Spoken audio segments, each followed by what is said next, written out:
নির্মাণ কাজ যারা করতেছেন, কাজটা করার সময় ভাই একটু সতর্ক হয়ে করার চেষ্টা করবেন। তা না হলে কাজের যদি ক্ষতি হয়, পরবর্তী অনেক ঝামেলা হয়।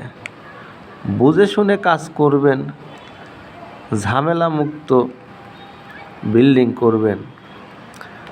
একবার যদি ঝামেলা হয়ে যায়, সে ঝামেলা ঠিক করতে হলে অনেক ঝামেলা পোয়াইতে হয়।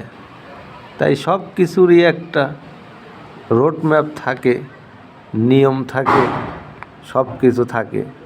সেই নিয়ম মতো যদি কাজটা করা হয়, সে কাজটা পরিপূর্ণ হয়। আসলে নিয়মটা কি? নিয়মটা তো এক একজন এক এক রকম করে বলবে সঠিক কোনটা হবে।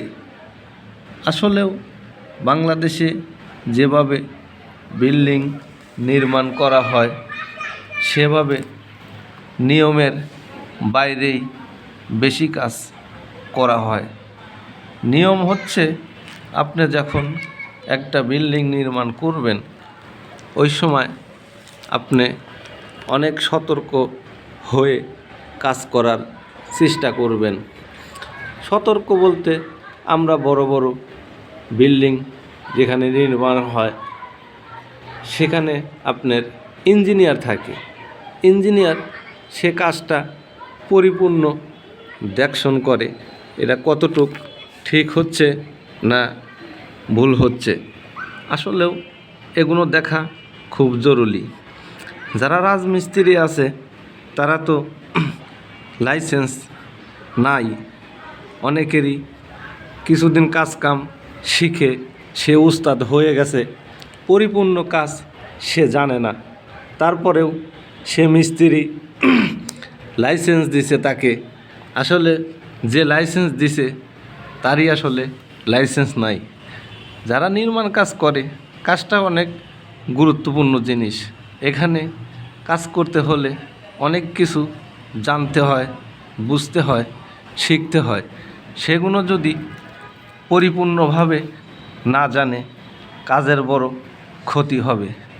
আসলেও চাকরি মাকরি যারাই করতে যায়, আপনার একটা সার্টিফিকেটের প্রয়োজন হয়, যে যোগ্যতা কতটুকু আছে। রাজমিস্ত্রির কামে এরকম যোগ্যতা লাগে না।